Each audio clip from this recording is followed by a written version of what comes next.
Yeah. Yeah, Karthik. This is fantastic. I'm already excited for what you have to show us and what talk about it. But so I know you and I'm very familiar with you. But for our viewers, if you can give us, a little bit of your introduction and your background and your industry experience, that would be fantastic for Sure. the. Yeah. So, my background, I mean, I would start with my academic background. I have a doctorate degree in aerospace engineering. And after that, I went on to do a postdoctoral research at Cambridge University in the UK on gas turbine combustion. And after that, I joined industry, worked in the field of gas turbine combustion for a few years, and moved over to. During that time, I was also involved in both combustion and vibro and acoustics. And then I got an offer from a rival company to Dassault Systems, where I worked for a few years, working in vibroacoustics. And for the last 5 years, I've been with Dassault Systems based out of India. I've worked in Europe and in the US.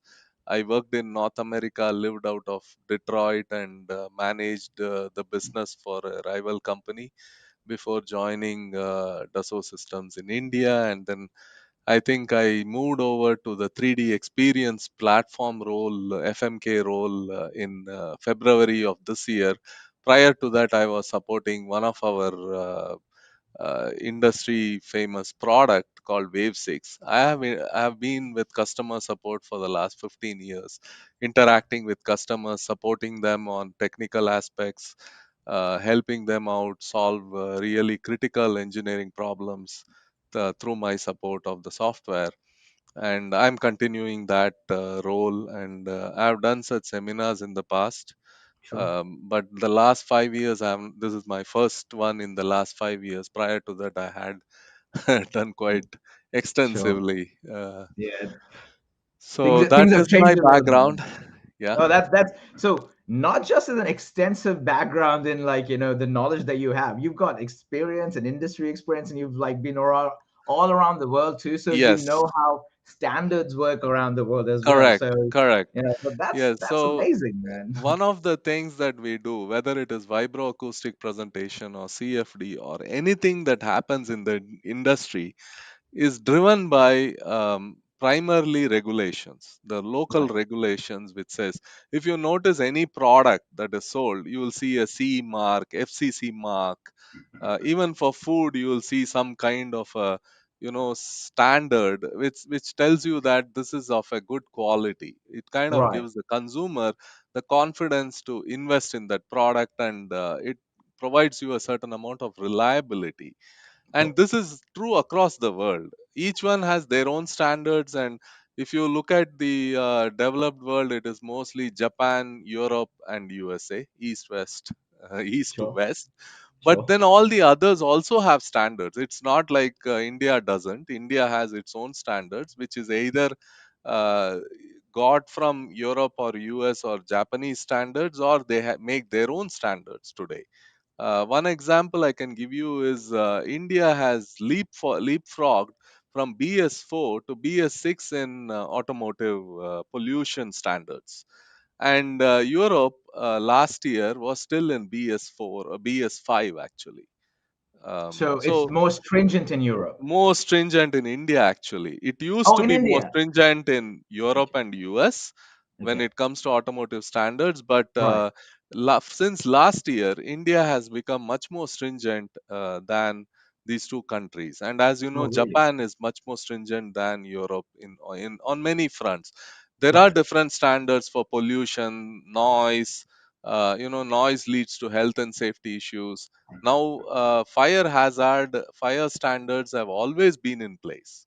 Yeah. It's not new to us, except that when you introduce a new product, the standards seem to follow after some accidents have occurred.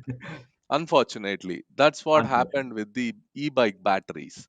E-bike batteries, if you look at maybe a decade ago when someone invented or thought about this, and put fix these batteries on wheels and started driving on the road, there is one of the things that comes to is for a bicycle. Mm. there is no necessity to obtain a license, or there is no regulation and so on. You drive Got a it. bicycle, as long as you can balance and ride it, you just go ahead and ride it.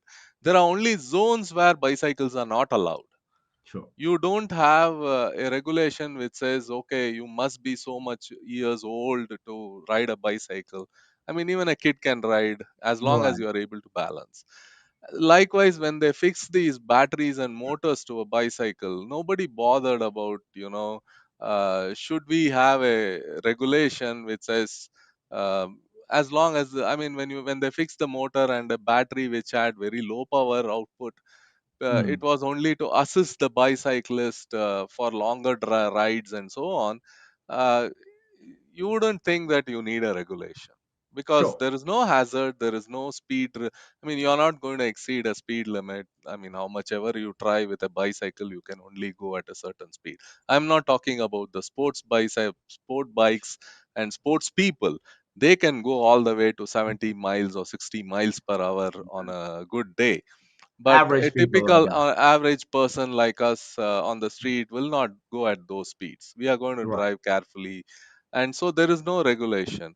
But once people started, riding these bikes, and you started having some fires here and there, there has been a wake up call for governments, and now we do have regulations even for a e-bike battery, which Great. is considered very low powered. And there are, I mean, the main regulation is primarily driven in the US. They call it some kind of UL 2849. That's what it's called, a voluntary regulation, where you know as long as the manufacturer voluntarily tests and gets it certified by a third party, it is okay, but it is still not very stringent. And Right. one of the states in the US, like New York, has made it much more stringent and specific to New York, stating that you know they have to go through some of these regulations Got it. for the bicycle batteries. So In your this is Yeah. this is Karthik, where where the tools that we work with, they come in and we're able to do testing before the bad things happen, right? Yes, so what we do here is, in the FMK, we try to mimic, or we simulate and predict what would be the temperature rise.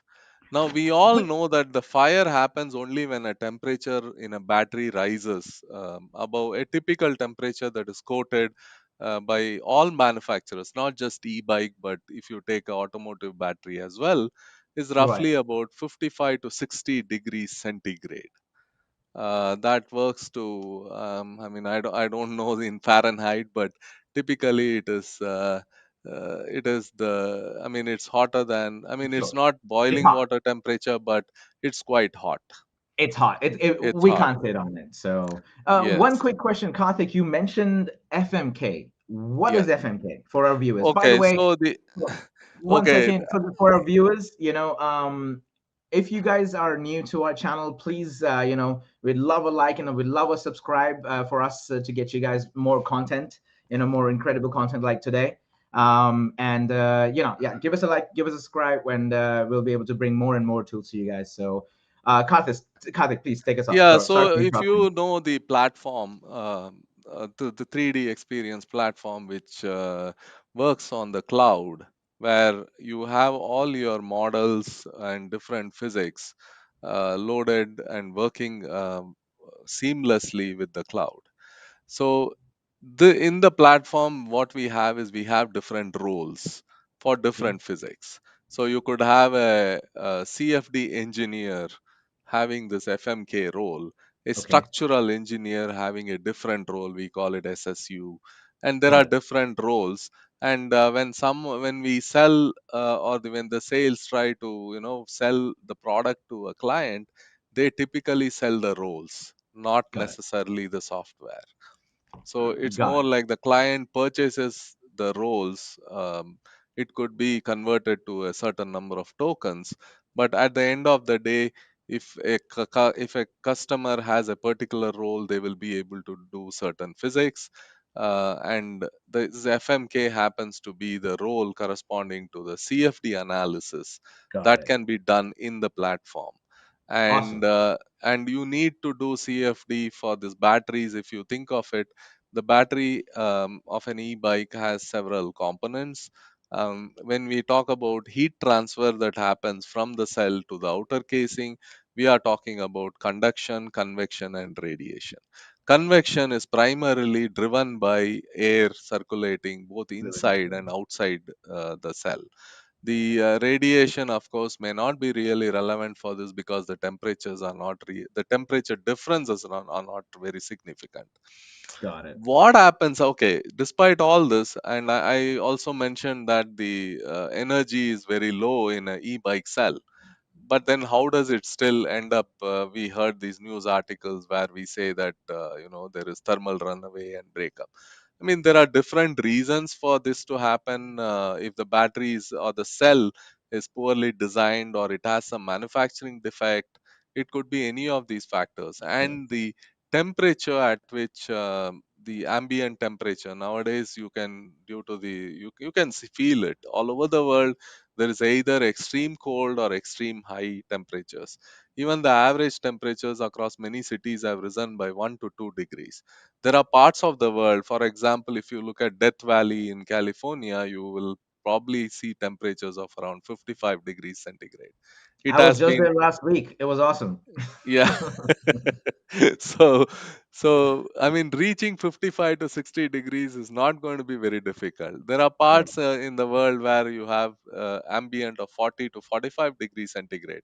You just have to raise by 10 degrees and you are done, your battery Done is too. cooked. So um, Feels like so summers in Delhi, man, are like that. So yes, it's Delhi summers are 48 degrees typically, dry heat. So you can have these temperatures, the battery will also quickly reach those temperatures, and the chemical inside the lithium ions can start playing havoc there. right. So So will we see some FMK tool today and see how you set up these battery simulations? sure, I will show you, I can show you Oh, that. Let me start this. Okay, so I'm showing some results already. Let me go great. back and show you how a typical battery looks like. Um, you know, if you look at a e-bike battery, it has, so this is a typical e-bike battery, which is the outer Okay. sleeve. So if I hide the sleeve, you will see that it is made of cells, and cells in each block. You have those 10 cells, in each of these Yeah. blocks, and they are connected in series, and it will provide, and these cells themselves are in parallel, the 10 cells, and then you have them in series. There are some plastic partitions between them, have some fastening made again of plastic, ABS Okay. plastic, and then we have this cells kept in place by holders, this black structure that holds all these Brilliant. cells in place and ensuring that there is some minor spacing between each of the cells. And Got it. you have this system, and they are then connected. Although I'm not showing wires in this case, they are obviously there will be some bus bars and wires that will be used to connect it. And these are some hollow spaces. Let me hide one of these, Hmm. where you will find the cell PCB, which controls the battery. We call it battery management system, which Got it. which is nothing but a circuit that ensures that the if the temperature in any of these cells rises by beyond the safety limit, it should shut off and stop providing energy, stop supplying current, and it can also regulate the amount of current supplied, and so on. So this is the typical geometry of the system, and what we are what we will do here is, if you notice, there the spacing between them is filled with air. So the Okay. air currents, can generate due to the heating of the cell. This cell sleeve itself encloses completely, although it appears to be open in practice. Portion and the other portions, both sides are completely closed. The reason is we don't want any water to seep in. If you park your bike in a in Sure. exterior where there is monsoon or rains or snow, we don't want the cells to be exposed to water, so they are completely enclosed for climatic reasons. So the So way airtight the heat, or it'd be yeah, watertight, correct? yeah, they are It'd be a watertight. watertight Yes, container. That means. yes. And so what happens is if each cell generates a very small amount of energy, how is it going to dissipate that energy, the heat energy? So that is what this entire exercise is all about. So typically what we have estimated is under normal operating conditions for such a typical battery, a cell would dissipate roughly about zero point 0.2 watts of energy Okay. in the form of heat. And you Okay. multiply that, there are roughly 10 times 4, 40 cells in this. So zero point 0.2 into 40 will give you 8 watts of energy generated inside. Yeah. And Makes sense. because of this, the heat generated has to get dissipated. So if you look at the mechanism by which heat gets dissipated, is one is conduction. Because these cells are always in contact with this cell sleeve, you are going to have a direct conduction between the cell surface and the cell sleeve. So the cell sleeves are Correct. going to get heated, and then you have air circulating in all these gaps. So the air being not a great conductor, it's a bad conductor in fact of heat. It will still, because of the fact that it is in contact with a heat source, it is still going to get heated up, and it will Got it. start moving around, circulating, due to, we call it buoyancy driven circulation. So what happens is when gets heated up in one location, its density decreases, so it Hmm. starts moving around because there are other portion of air is not heated to that extent, so it has a differential density. There's a gradient in density that causes recirculation.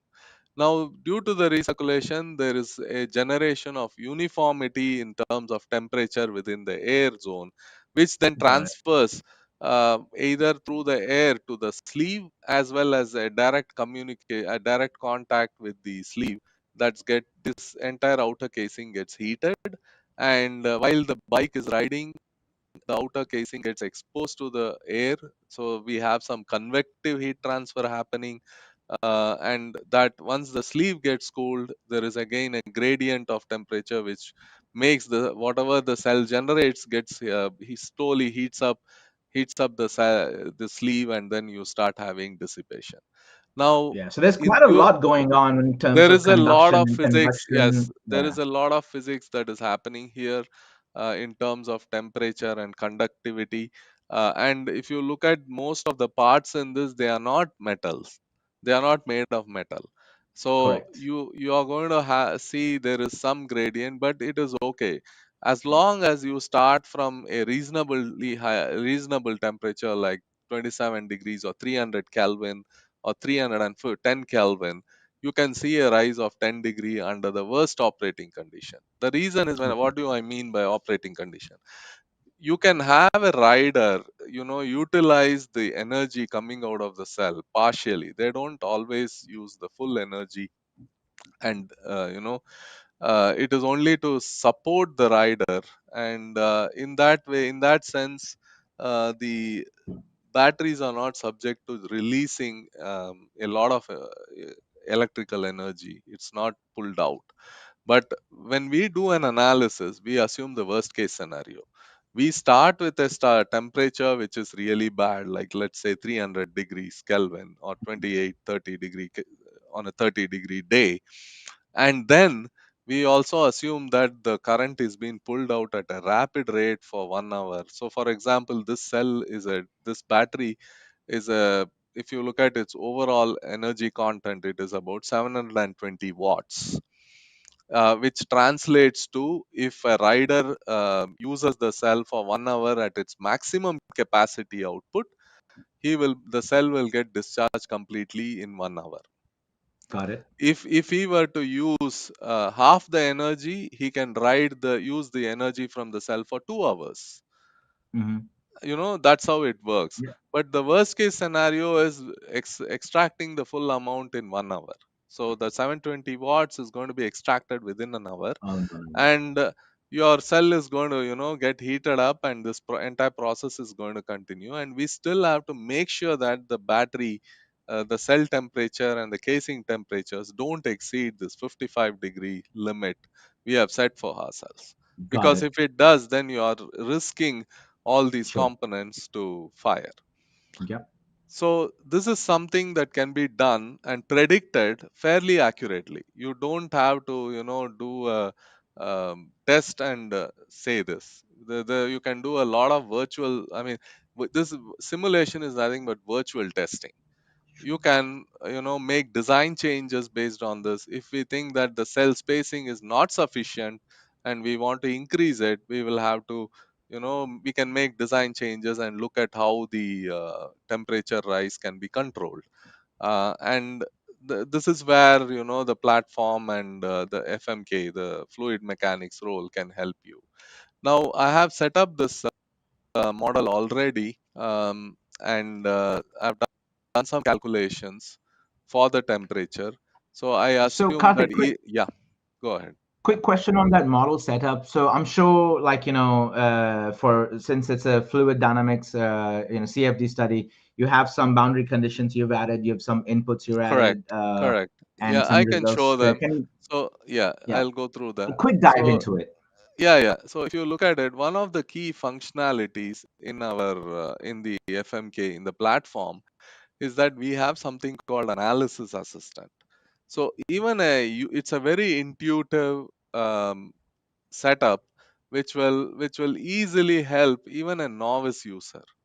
A person who is not familiar with the platform will still be able to set up this model as long as he understands the physics and knows what he wants to do.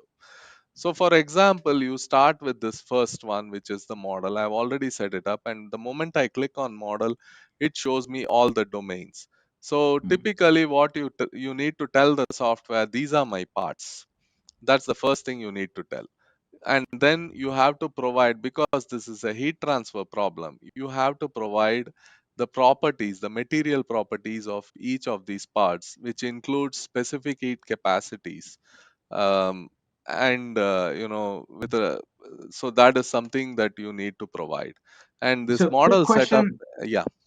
Karthik, quick question. Sorry for interrupting you again. I mean, this is such good information. I have so many questions in my mind, So you mentioned that all those different parts have different materials, and Yes, all these materials need to have their, physical properties in there. properties, yes. Where are you getting all these materials from? So as a designer, right, you know what these cells are made of. One way to obtain is, I mean, if you are if you are the designer, you already know them. I mean, you are not going to say this is steel when it is made of ABS plastic. So you will you know what it is. Typically, you may get these supplied from a supplier. A supplier that manufactures a particular part ideally should know what their what is the property of their part. If it is not known, we can look up some standard material properties available online. You also have some databases. I'm sure we also have our own database uh, that has been built over time. It is typically you obtain it from your supplier. The manufacturer should know it. If they don't, as a OEM, you can actually push them to do tests and find out what those properties are. Oh, that's neat. That is Yeah, neat. you can So, always get these properties. It's so not we've so got a difficult. material library database inbuilt that we can Not select from. inbuilt. We do have, when we work, we do have some basic database that are extracted from internet, from publications. There Yeah. are material scientists, creating new materials, and then they do testing on those new materials and publish the results of, what the material is made of and what are its properties. There is always, of course, there are certain materials for which we will never get those properties, especially from there are some proprietary materials we will never get those properties. But this is something that is openly available as far as the e-bike battery is concerned. Got it. Got it. So one quick comment to our viewers would be, hey guys, we want to keep this very interactive. So you see how I'm just asking questions to Karthik? Please leave your questions and comments in the chat. We'll be able to address them. So if you have any questions with what Karthik is showing or CFD or anything, please bug us. We love hearing from you. We love understanding these questions, and we'll be able to address these. So sorry for that Karthik interruption again. Please go No, ahead. no worries.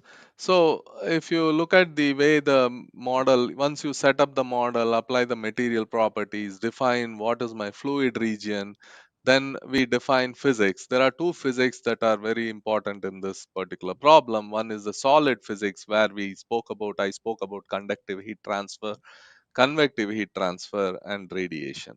Of course, radiation is not relevant in this case, so I toggle it off, but then I still retain the conduction and convection. And Cool. then there is also the other physics, which is the flow physics, that also needs to be accounted. And because the flow is happening at extremely low velocities, or in other words, we don't have turbulence, so we do it as though it is a laminar flow. And once we have set up the physics, we define the boundary conditions. And the boundaries, boundary conditions are typically what would be the, let me show these boundary conditions quickly. So you have we define what would be the convective heat transfer coefficient on the outer casing, because that is going to determine how much energy gets dissipated Hmm. quickly. And then we also have flow boundary condition, which is the no slip boundary condition, which is a natural boundary condition. And then for the walls, we have the adiabatic condition, and so on. Got it. Then once we have them, once we define the boundary conditions, we have to define the load of the cell. And that is done. I mentioned that the entire battery capacity is 720 watts. But we are not interested in the electrical energy that is being discharged. What we are Right. interested in is the heat energy the Energy. cell generates as part of this chemical discharge process. And that heat energy is a very small portion of the electrical energy. If you recall, most electrical machines and electrical devices have 95 plus percentage of efficiency. In Wow. other words, the losses are very, very minimal. A motor nowadays comes with 99% efficiency. Wow. Yes, a motor and all these electrical devices. That is also one of the reasons why we want to move towards electrification, because the efficiencies are like immensely high. And in this case, you will see that for each cell dissipates about zero point 0.2 watts of energy as heat. This is the worst case scenario I'm talking about. 0.2 watts. So multiply that by 40, you get about 8 watts of energy, which is what I'm going to define as load in my case. And once I Okay. have defined that, I also specify contacts. I showed you that the cell is in contact with the cell sleeve, and cell sleeve is in contact with the outer casing or the outer sleeve. So this is a conducting path, and we have to tell the software, okay, if these surfaces are very closely spaced, they are in contact, and we then specify the contacts here. And after that, we request outputs. Typical Sure. output in this case is we are looking at cell temperature, outer sleeve temperature, and if the cell temperature doesn't exceed that 60 degrees, we are happy with the outcome. Oh, brilliant. Okay. Yeah, so I do the have the output request, and then I mesh, because I'm dealing with a heat transfer problem along with a flow problem. I have to mesh all the parts. All these parts, the solid parts, are meshed, um, and we use a tetrahedron mesh for it. And then the air cavities are meshed with hex dominant mesh, and then we simulate it. Once we simulate it, we have the results for this system. So you have And the Karthik, quick question on the meshing. You have the ability to do multiple different types of meshes? You mentioned you did Yes, tetrahedron on the parts yes. and So for hexa. solid meshes, we can do sweep 3D mesh or tetrahedron mesh. And typically for the air, the portion region where there is air, we typically use what is called hex dominant mesh, which is a idealized, a very good mesh, especially for fluid flow simulations. And then I am showing you some results of I mean I'm showing you some results where it shows this initial image was the gauge pressure, um, which due because I have air inside, and this is my Sure. temperature result. So let me bring my temperature color bar Wait, to so highlight. for from the colors, it looks like it's working. Colors, I don't see any red, Karthik. I mean, does that mean it is Yes, working? exactly. But there is somewhere there is a red, and that is the reason why the color bar is showing that red value. Um, because I'm currently displaying only these parts, some other parts need to be displayed. So let me go here and start showing. So that setup you did of this FMK study, some previous boundary conditions, some inlet velocities, and of course defining all the material properties, defining the temperatures, and then meshing. Yes, yes. So there is a process. So you see that the cell temperatures are uniform because I've done a steady state analysis, meaning if it was dissipating 8 watt of energy, what would be the steady state result? And the cell is showing 312 Kelvin when the initial temperature was 300 Kelvin. So there is a 12 degree centigrade rise in the Wow. cell Okay. for this. And then for the cell holder, let me. While you're doing that, Karthik, we've got a question from one of our viewers. I'll just post it on the screen for us. So Greg is asking us, do we need to set up the connections between the parts to transfer the heat, or does the air mesh do that? Well, there is a automated process available. In fact, the contacts, I explicitly did the contact to make sure that I'm not missing anything. But there is a automated process which takes care of the contacts in this. I mean, I could avoid specifying externally. The automated one will automatically detect based on the distance parameter you specify in the contact. It will detect if there is a contact happening between air and the solids as well as between two solids. But what happens is with automated things, sometimes if you don't know the actual spacing between them, you may miss out on it if I don't specify the correct distance. So in order to avoid that, what I did is I explicitly created a few contacts because I know that they are in contact and I want to make sure that there is no ambiguity. um, and so that is the reason why I mentioned that I specified it.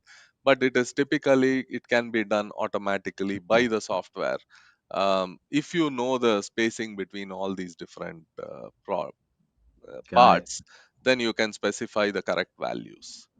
That makes sense. Well, Greg, I hope that answered your question, sir.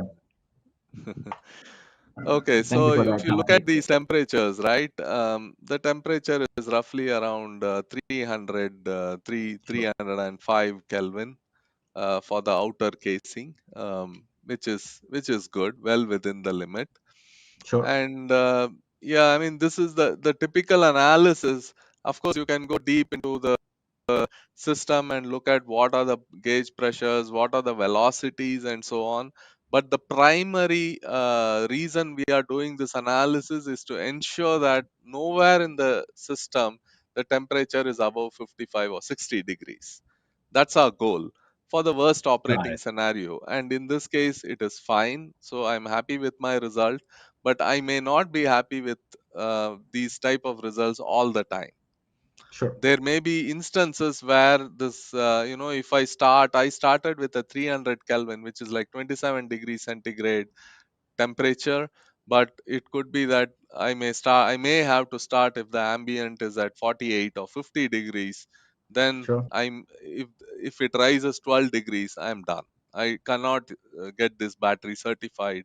uh, we will have to make some design changes. We may have to Sure. change the material of some of these internal parts, so that it has better conduction and then dissipation of heat much more rapidly than what this current system is doing.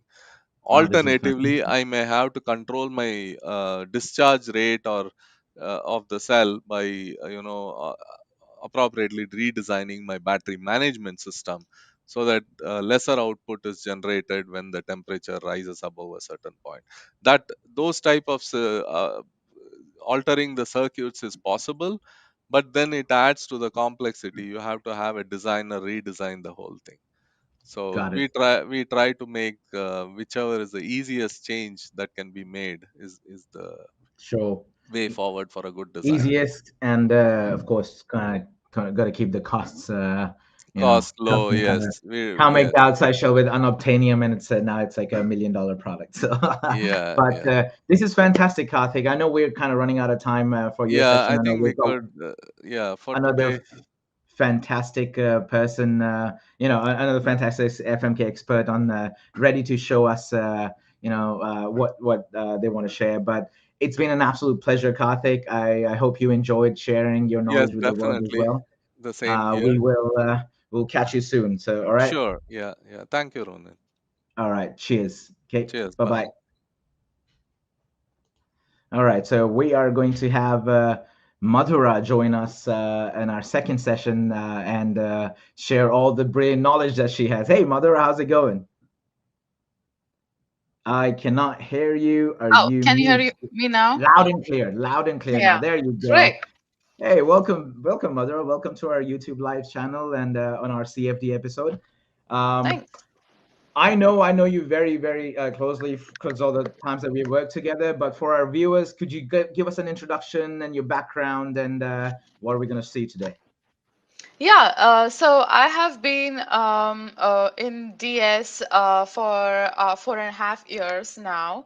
My background is mainly computational fluid dynamics, CFD, and heat transfer. I have been in this working in this area for over a decade now. Previously with the competitor companies. But my job has been always kind of customer facing, so mostly working with customers, doing trainings and anything whatever they need basically. So yeah, and today after Karthik had nice info about batteries, I'm just going to talk about the flow over a bike and how why people need to study that. So can you see my screen? Not yet. Let's share Madhura's screen. Yep, there it Okay, is. Wow, look at great. that! Look at So that person. I know, yeah. So, yeah, this is the model I have. But before that, I was going to show you a couple slides. No, really just a couple. I won't bore you with the slides. But yeah, so why people do this, study over bike is for if you look at from the perspective of a bicycle racing, then it's literally the riders have to overcome more than 50% of the drag. So if you can have a better design, streamlined design, then you can reduce the drag forces by almost like as much as 10% and go faster. um, but then it also means, a lesser number of lesser drag force means lesser amount of resistance or effort put in by the rider. So not just for a bike race, but even if you're using bike, like I have some of my colleagues, use a commute to work every day. So even for those kind of bicycle riding, why not? It's great if you have to, you know have 10% of less effort for your commute and not sweat till you reach your work, so Oh, trust me, um I know how that goes. One time I did not make it to work because I got too tired on the way. yeah. Right. So that's one of the things. And then from the pricing perspective, for again, this again goes for the bike racing perspective. When bikers are trying to come up with a streamlined design, they put even the bikes or the helmets and even with the rider in the wind tunnel. So wind tunnel is not just typically seen as aircraft and car thing. But wind tunnel tests can also happen for a bike, Sure. and they kind of tweak and tune your bike, or so that you have lesser drag, and Yeah. can kind of give you some design suggestions. Those can be pricey. And not just a test, but the data analysis which goes after collecting all that velocity and pressure kind of a data from the testing. It's huge, and to analyze it might take some more dollars. So Yeah. um, instead, if you just put a simulation, and that can be cheaper, faster, and customizable too. So and that is what results in these different kind of aerodynamic riders. So if you google and if you like see all the popular bike racing, like the one in France, then you would definitely see riders in all different kinds of these positions, and they're doing this only to ride faster, to overcome that drag and all the air resistance, and go faster. So not recommended all the time, like some of these positions are so dangerous. uh, The Superman position is my right. favorite. That has to be the fastest one. Yes, yes. But they kind of argue that is it then actually biking, because he's not Hey, really doing anything. He's like gliding, So, it's um, in my opinion, it takes talent to be aerodynamic, and I think the last person over there is very yeah. talentedly aerodynamic. Yes, yeah. But if you observe, see the shape of the helmet. There are very nice, aerodynamic helmets too, which will make a difference. So yeah, so it's interesting how it's a flow, external flow over a bike has also taken a lot of interest, and so many people have put in research in that area too. So if I go back to my model, um, This this is so cool. I'm so excited for this already, Madhura. I'm just and I love bikes. I like motorcycles, and I want to scan yeah, mine and do some CFD on it and stuff. yeah, So you I'll be could. bugging you I quite a bit. noticed there is one wind tunnel facility close to where I live. So I am like kind of excited to if I can tour the facility. And we can compare Uh, the results. That would be amazing. I I know. think Yeah, that would be that would great. be nice. I Yes. wonder what that wind tunnel testing facilities around here they cost. Oh wow, So the one check this near out. me, Check this out. yeah, As soon as I said that, we have our fantastic video, Greg. yes. Apparently, it's $600 to Yes, $1,000. that's right. But that's, yeah, correct, for 1 hour. And I saw that they would at least take like 2 or 3 hours for one test with just one rider. And if there are like multiple riders or multiple helmets, then it would add up. basically. That can add up really, really fast. So I already see the Yes. value. Okay, And that's this is that's just, remember, this is just the wind tunnel test. There is the data analysis part later. And, yeah. that's, I Oops. think, will also take, Think we hello?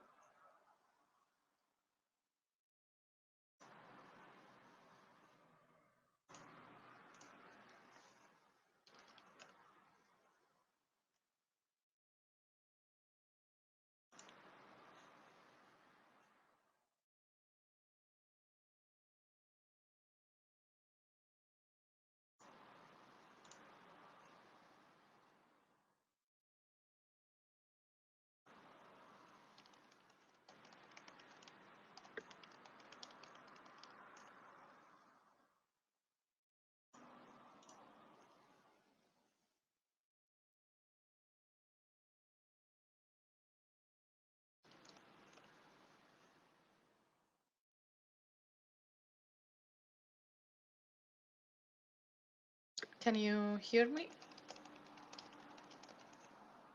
Okay. So it looks like Ronit lost connection, but I'll continue.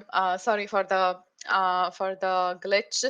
Um, but yeah, so if I talk about this bike, I have this model entirely in SolidWorks, and not the best helmet I have over here, but I don't want to promote biking without helmet, so I just put on something right now.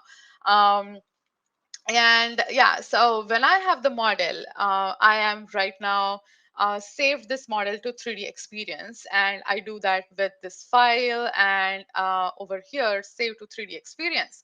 And the way to ensure if I'm connected is on top over here. So this is my kind of collab space on the platform. Now collab space is something can relate to a folder on your computer. So this is my collab space. This is where I save all my files on the platform or on the cloud.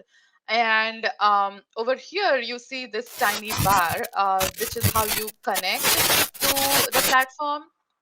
And if I click over here, then I can see that my assembly, all this assembly is connected.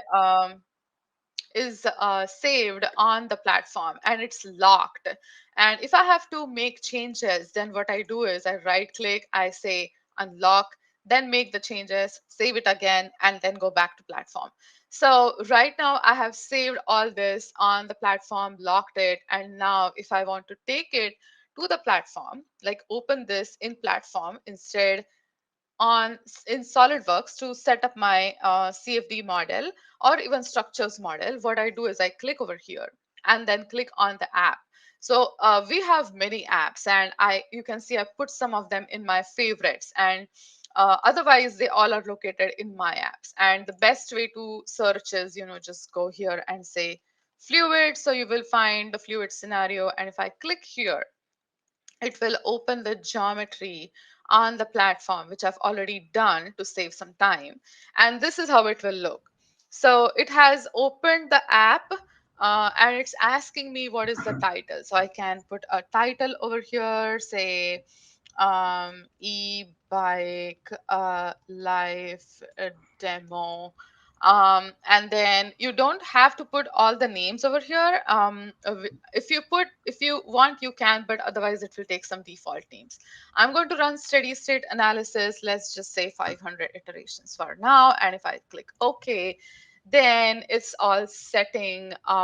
It's kind of saving now on the platform with the simulation. So yeah, so now you have it on the platform. Uh, this is the model, human, helmet, and the whole bike. And I can still change the name over here. You just say click, you just put on properties and change the name. So if you miss it before, that's okay. okay. You can change the name later. Hey, Ronit, Hey, I'm back. Can you you guys back? hear me? Yep. Yeah, I don't know what happened there. They just that's internet okay. stopped working. Yeah. Yeah, so now I have a bike and I start setting up. And as Karthik had mentioned, you can use assistant, which can be opened on a right click, assistant, and just keep following from top to bottom. I have gotten used to all the options where they are located, so all these options are also located in the menu bar over here in the bottom. We call it action bar. So if you want to have more area coverage area for the model, then get rid of assistant otherwise. But if you're a beginner, then assistant is great to guide you through the next steps. So if I am in the model, then it is going to ask me no sections are defined, which is like the material. And so let's start defining a domain. And if I go here, I click what are my parts in the simulation. So click on the plus and just box select everything. And oh, what happened? Ooh, what's happening? So what you're trying to do is you're trying to select the human body and all the parts and everything. Yeah, and that's what I did before, so I don't know what's happening. Let's see, cancel, cancel. Sometimes you have to make sure that it's all, yeah, it is typically included. So that is strange. But anyways, let's say if I click, why it's not taking anything. Oh, there you go. It's Yeah, yeah. I don't know why it's taking time.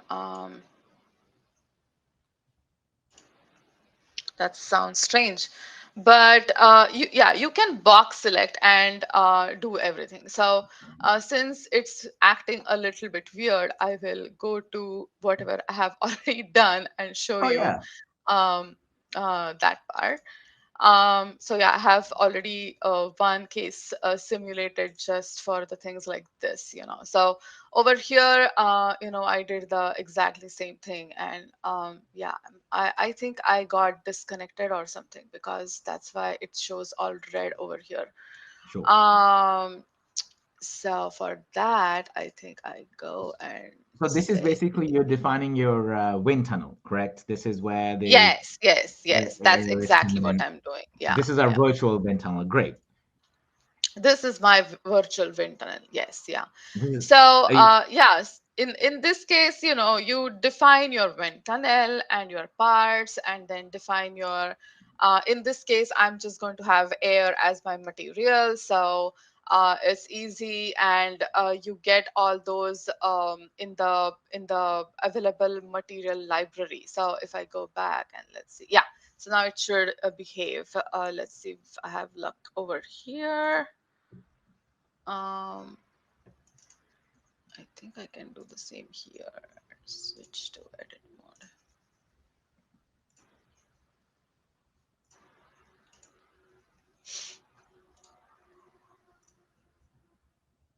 Um, anyways, I'll just keep on showing. sure.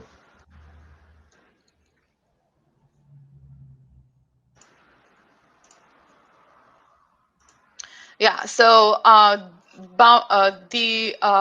the fluid domain is where you kind of show or set up everything. And over here I did in this, if I again open from whatever I have set, I have Sure. all the parts with just box selection. So it selected like 600 parts of from the bike and the human and the helmet. And then when I go to the next tab, I can select my domain. So from here, I say I want a bounding box, and Got it. then either specify my coordinates or just use this yellow push and pull to Okay. design how much domain you want. Sure. So that's easy. And then region is where you specify which side you are simulating. Is it the solid side or the fluid side? So you just select Got it. one surface and you will see that it is pointing towards the air, this big glyph over here, which means we are simulating the fluid side and not the solid side. Got it. And that's it. So your model is set up, and I'll switch the assistant on over here. So we still follow the same routine. And once you're done with this, it will check green. So then it will say, oh, model and sections have been created. So for the Sure. sections, what you need is fluid section. So once you define fluid section, you will see it appear over here. And whatever you are defining, it is all going in the tree. So right now I have this fluid cavity, then this bounding box, everything shows up in the tree. Got it. That's from where you edit it. And then the section is where you specify air material. And so I have already selected from this lens. So I went here in the lens, I looked up air, and it has um, or something which I already recently used. Sure. Then it will show up all those properties, and you can just select air. If not, you can even define a new air of your own with maybe different, a little bit different properties. And yeah, so I have a lot number of things which I have used recently. So Sure. uh, Many uh, modified airs and many modified waters. yes, yes. Right. So yeah, so then once you have defined that domain and a fluid section, you are mostly set, and then you next go to physics results. Sorry, physics, setting up the physics. So in the physics, you are defining what kind of turbulence model is used, and you can Okay. go with default. You don't have to think a lot when you're doing when you're setting up your first case. Sure. But typically, external flows, they use something called SA model, which is called Spalart Almara. So very complex name. So just remember SA model. Over here, I have used RE, realizable K epsilon model, but don't get bothered by all these names. Just use whatever is the default. That's fine. Over here, I'm not doing any thermal effects like Karthik did. It's just flow over the domain. So I'm good over here, and click OK, and everything is fine. Got it. Um, when I do this, all the rest of the things will get populated automatically. Like initial conditions will get populated. There will be one output request, which is like the default one, and I have created some more. But the most important thing we need to define is boundary conditions. And you can already see these arrows, right? So, Sure. which happens over here in the boundaries. And you can see a list of conditions over here. So, velocity inlet is what I have used right now. And again, you will see it all populated over here. So if I Brilliant. have to show you what I have done, then I just double click and say, okay, so right now I've specified 5 meters per second velocity from the front, but it can also be like a Cartesian, and you can Got it. specify velocity maybe at an angle. So if it is, and now I did this before, so I know the values. I'm going to put so if I do this 1.71 and I think 3.42, then it's 20 degrees angle for a magnitude of 5 velocity. So you can see that yellow bar is slightly Yeah. Okay, I see. That's right. cool. Yeah. Okay. And I did this already, just to show our audience. So if I go to my other simulation, then this is how it is. And in the scenario, you will see that I had, two surfaces of my domain set to velocity inlet, but at an angle. Got Um, it. so it's all coming in on the rider at an angle, and then going out from all these two surfaces. Got it. So you can specify anything, and then any kind of velocity at any angles, maybe from top if you want. Um, but in this case, I have my top just as a default non-slip condition. Um, Wow, my silly brain just started thinking, oh, what if I can circulate the air and can I create a tornado with like just kind of spinning the air around the sky? You could define a function or something, but not with the with this default like this. These ones Sure, over that, here are very simple, but you could yeah, put in some user defined that's equation, fine. at the inlet, and define whatever you want, Yeah, as and long put the as you can define rider it. through some real storms. Yeah. Yes. This is So great. This yeah, is awesome. yeah, and then once you have all this set up, you can define, the best thing is, I think you could use all these velocity conditions or pressure conditions to define your output requests. So Sure. once you define inlet and outlet, it will automatically create a output request, which kind of monitors your velocity and pressure at the inlet or at the outlet, like a average pressure, average velocity. So you don't have to recreate it, because Sure. most of the times those are used to judge your simulation at the, like, how good or bad your simulation results are. So they're auto created, but then you want typically to know what are the forces in this case. So what I did was, I just created one, a wall. No, what did I do over here? Let's see. So I have outputted force just on the human and the helmet right now. So I only selected human and the helmet and said, forces. Show me what are the forces. If I do forces total, then it will give me combined pressure and viscous force. But I Right. could request two separate forces also. Um, so yeah, so once I have all these set, I run the simulation, and then the results, it will give me different contours of velocity. So some of these you can see over here. Even in the other simulation, I think I had some ISO surfaces created. But yeah, you could do then all kinds of post processing, and then even plot your forces. So if I go to my results section and plot, already plotted the force which was requested, Sure. then where did it go?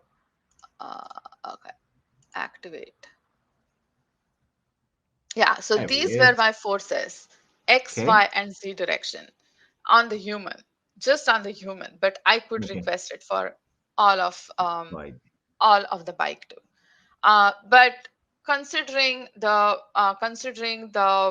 geometry of the bike, the resistance comes mainly from the human, Sure. um, from yourself. So over here, that's what I did.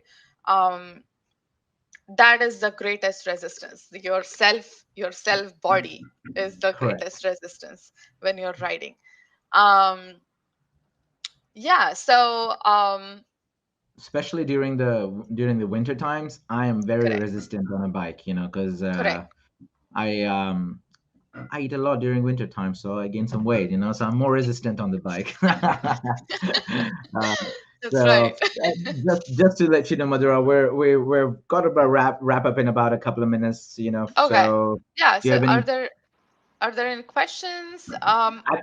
There are no questions so far, but you've done a fantastic job. I'm interested. Do Great. you have any cool plots you can show? I mean, the setup has been great, and it just keeps Yes. it intrigues me more, like the possibilities that we have and we can do with the CFD tool, with the things that Karthik showed and the things that you are showing. I mean, Mm-hmm. it's fantastic. I mean, Yeah, I can use it yeah. for every sports that I play. Yeah, yeah, and the external aero nowadays, I'm showing it for the whole bike and all these things, but they do it just when they're designing only the helmets or only the tire rims. Yeah, It doesn't have to be every time. I mean, it that analysis over all these can help a lot in making the product or the bike or the helmet better. um, and that's how they have, very thin tires for road bikes, and maybe a little bit fatter, or broader tires for mountain Yeah. bikes. um, yeah, so when you ride both of these bikes, you can definitely sense how much more effort you have to put in when you're on a mountain bike versus on Sure. a road bike. Sure. Yeah, so that's the difference it creates. um And you yeah, want to so be for able to the understand. You want to be able to understand and learn these differences before you get your product out there, right? So you want to be able to correct, correct. upgrade your design. Okay. Yeah, yeah. So I already generated some results, so I'm just going to see if I can load them.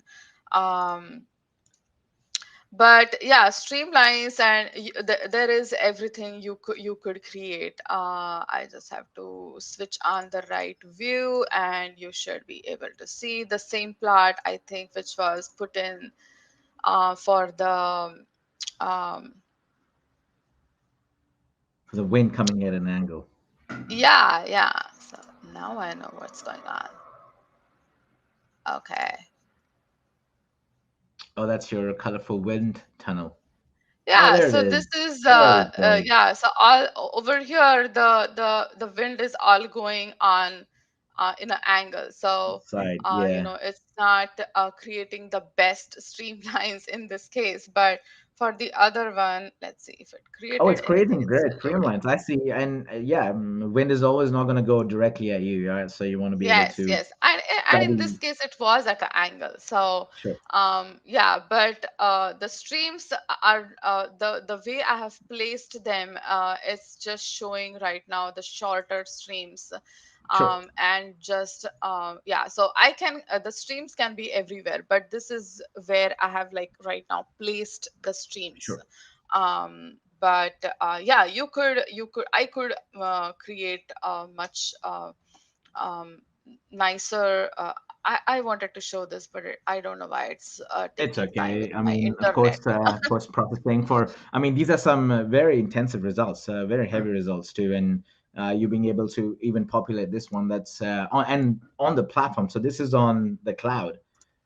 Yes, That's pretty yes, awesome. Like to be able to even yes. see these things. So no, this is fantastic, Madhura. I mean, what you and Karthik shared today with CFD and why these tools are important in different aspects of designs. Like he focused on the battery design and how heat and thermal energy in there is going to disrupt things and how we need to study that before. And then you took it to the uh, you took it to the external flow and to make things more aerodynamic. So uh, this is awesome. Okay, so I think it's loaded, the last Yeah, results it's that you guys loaded. saw. Yeah. Oh, So great. yeah, Yeah, this that's is how it awesome. looks, the wind, and yeah, you could. So this is ISO contour of a velocity. So you could create a lot many things. And this one with the human looks kind of, cool, I feel. Pretty cool. Yeah, uh it looks amazing. yeah. Yeah, it So looks yeah, really you great. could But you could create nice nice looking pictures sure, for the absolutely. audience. No, Yeah. no, this is great. I Yeah. appreciate you and Karthik sharing the CFD knowledge with us. And for our viewers, if you guys liked it, please give it a like and subscribe so we can keep bringing this amazing content to you guys.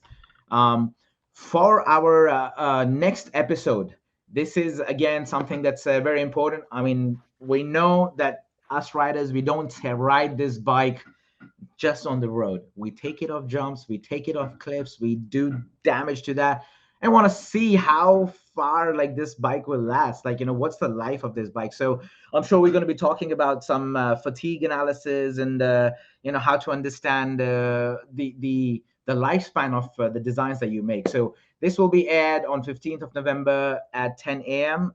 Eastern Standard Time. So 7 a.m. Pacific Standard Time. So early in my head, and we're gonna have Mark Pickering. Fantastic gentleman. Oh my God. I can't believe how much knowledge he has about these tools. So I'm already looking forward to that. And I hope you are too. So we will join you next time on 15th of November at 7 a.m. PST. Until then, Ciao. Have a brilliant day, evening, good night to wherever our viewers are and all around the world. So, yeah, we'll catch up soon. Cheers. Bye bye.